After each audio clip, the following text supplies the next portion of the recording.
So I encourage silent meditation very much. Guided meditation is important to learn um, the methods at the beginning, but then better to do it by yourself after that. So we are so used to pay and get back something in exchange. So it's possible also that we expect that from the teacher, but the teacher doesn't give anything. He or she just points where you should inquire.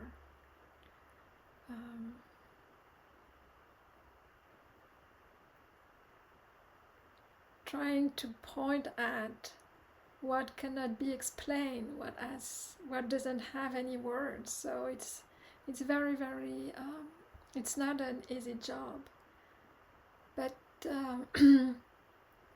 these that you have to discover cannot be bought. Only your self-practice can bring you there.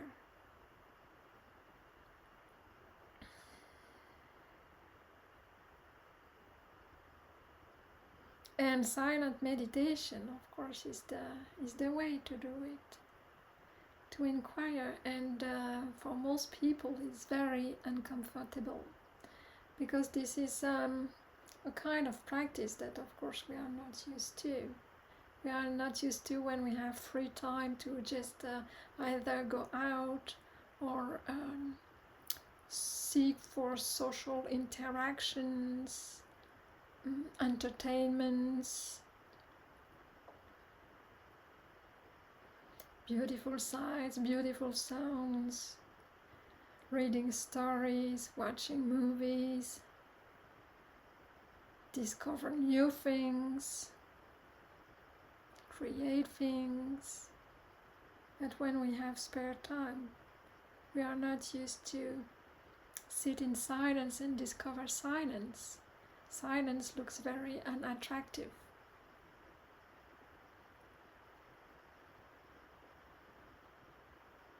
Silence between thoughts. How wonderful, this is peace. This is the nature of awareness, conscious awareness, what you are. Why is it peace? Because it's not demanding.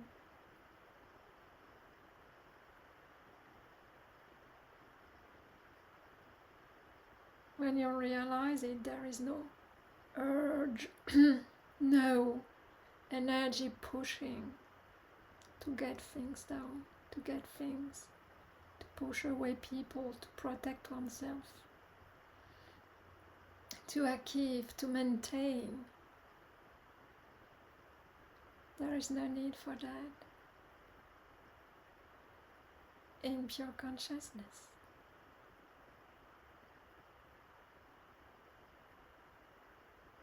There is no need to control the outer conditions to have a better life. Because in that pure awareness, there is not even conception or the idea of a better life.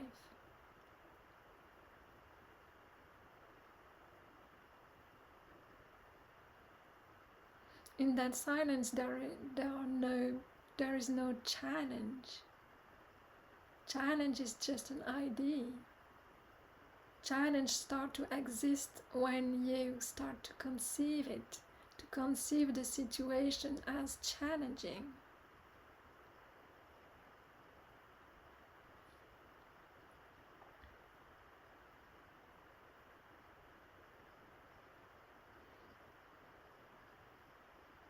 You cannot be happy with changing the outer conditions with control.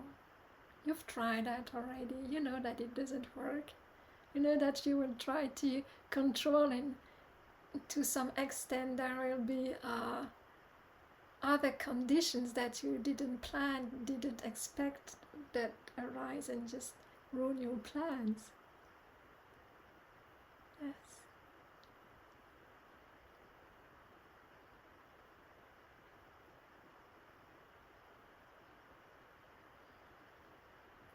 So one has to understand where the mental proliferation comes from, where the mental formations, the thoughts that are actually volitional, meaning that they contain intention and they push you to act according to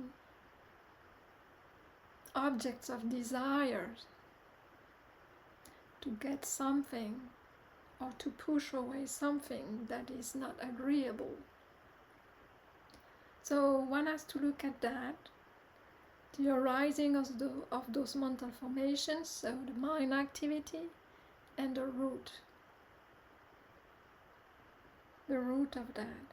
The root of that is craving for sensual desire, sensual pleasures through the six senses, also including mind and intellectual thinking, and craving for becoming, craving for not becoming, craving for becoming. Just look at those volitional formations through awareness, through this kind of silent meditations. You will understand. Maybe it's just a word for you right now. Say, what is she talking about? This is why you have to look for yourself. What are those thoughts? You can, of course, just do the practice and let them arise and go away, but I would say that what can help really is to feel the energy of those formations. See how they push you, push the being to act or to talk about.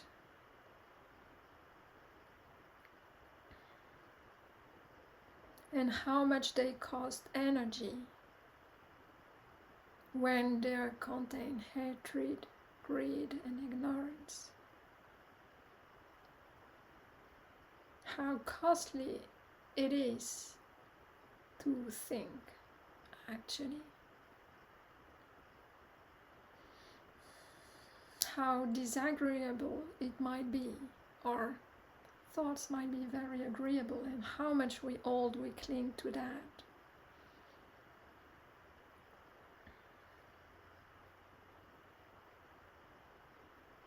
So this is the kind of inquiry that has to be done, and to look at the craving. Where is the craving?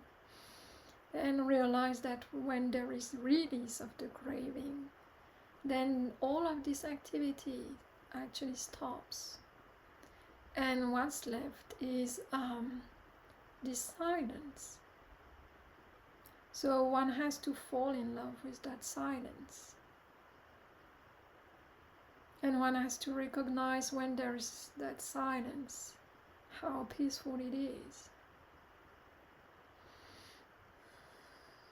No elaboration. There is not this energy that binds you to the world of things, to the world of appearance. How those thoughts are actually constructing your own self-identity that is very difficult and very costly to maintain, because it comes and goes, it's impermanent. The self-ideas, they come and go. And you can also realize how holding onto standpoints, points of view, desires, wishes, how much it's costly. And if you manage to let go of the craving, the release itself doesn't cost a dim. It doesn't cost energy. The letting go doesn't cost energy. It's really the holding, the clinging, the craving. This makes you uncomfortable. This fuels the mental formations.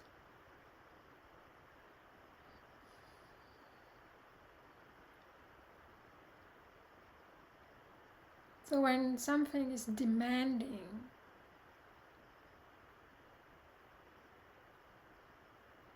then you should inquire, where is the craving? So in the four noble truths in the Buddha's teaching, for example, so the first one is there is suffering. This we all agree. We all agree. Yes, I agree, there is suffering. You can find there is no sentient beings that who doesn't suffer. Well, but it is said, but the enlightened ones, yes. So there is the origin of cravings. So usually this, we don't look at it, we shift directly, jump directly to the third noble truth. There is cessation of craving. Yes, this is that I want. Okay, there is suffering, there is the cessation of suffering. Okay. And then the fourth noble truth is the cultivation and development of the Noble Eightfold Path, which is actually the method. And the practice itself. Practice, nobody can do it for you. So this usually we also skip. So, and there is really, you have to really look for yourself. Where is the reluctance, the reticence to look at the second noble truth, the craving? We do not want to look at our dark side, but they are not personal, they are not self, yet they are there somehow. We do not want to look at those cravings for sensual desires. We do not even know what does that mean. But this is an area, a domain we have to inquire. And either we can, let's say target it, or see it clearly when the mind is calm and serene. Or we can also feel it in the body in terms of energetical rushes of flesh into the body, or in terms of exhaustion, tiredness, fatigue, or sickness. So through the inquiry around those areas, so we can actually develop some sensitivity to point at that.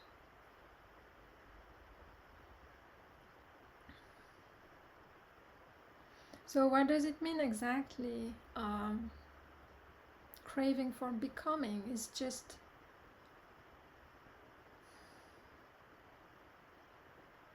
it starts from the fundamental delusion that we are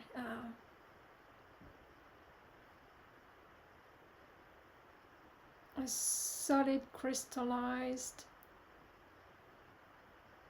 person, let's say identity. And in the Buddha's teachings it's encouraged also to look at our experience through the 5 aggregates.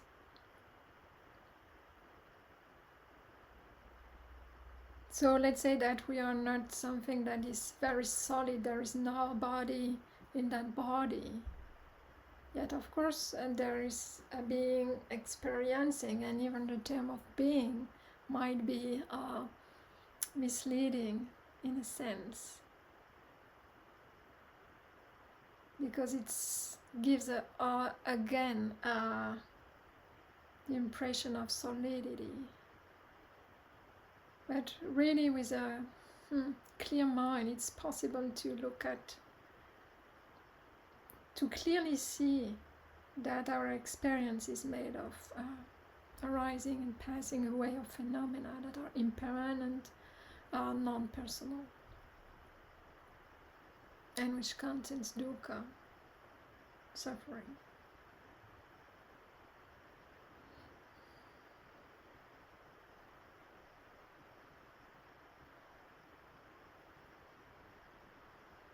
And when we do this kind of inquiry, what happens when we spend some time looking at impermanence, for example, of everything, of our thoughts, of our body, of the everything, the odors, the taste, the agreeable feelings, our perceptions, our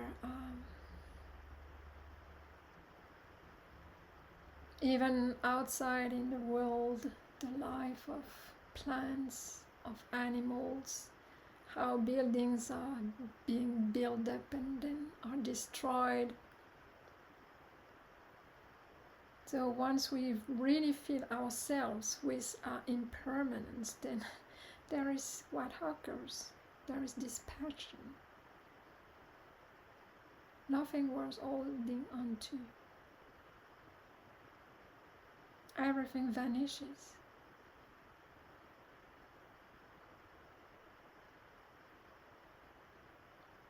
It starts and stops, and you will realize that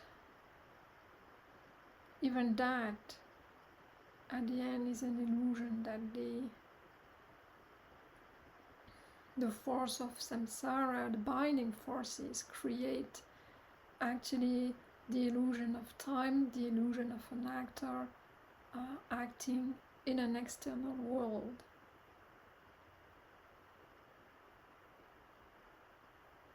This you can only experience by yourself. You do not have to believe me. It's not dogmatic teachings. You have to go through the practice to realize timelessness.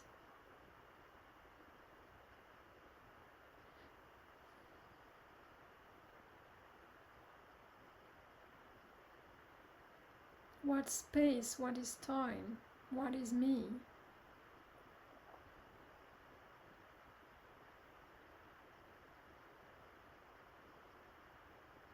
What happens when I start to cling on things, when I want to keep them, when I don't want them to vanish, to be taken away from me? How do I feel? What is my mind activity when something is taken away from me that I want to keep? When something is broken, when I can do something that I like? How the sense of me, mine and myself is emphasized by clinging. How the time changes upon clinging on material things, on status, on job, on physical capacities. How time shrinks.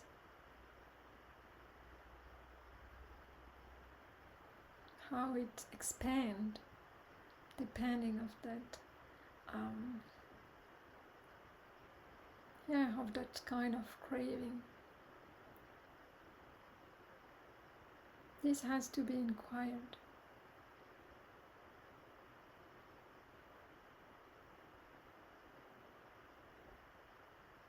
That time actually leans on clinging.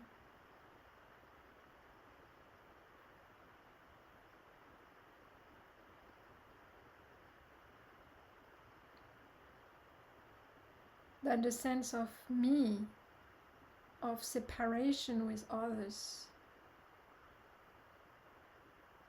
leans on craving, depends on the intensity of craving. This has to be inquired. So really, just to sum up the practice is to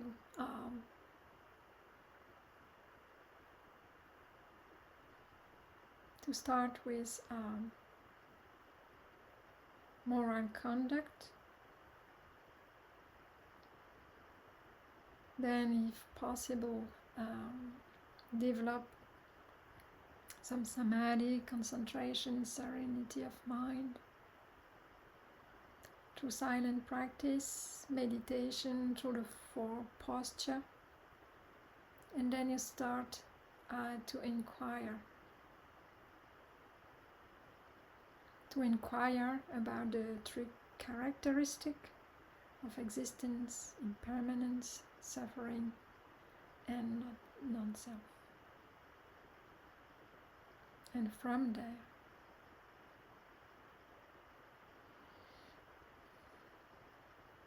ignorance can be reduced, dispassion. It is said cessation, nibbana, freedom, liberation.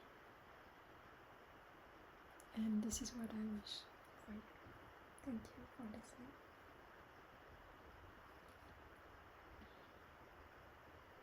So this is the end of today's talk.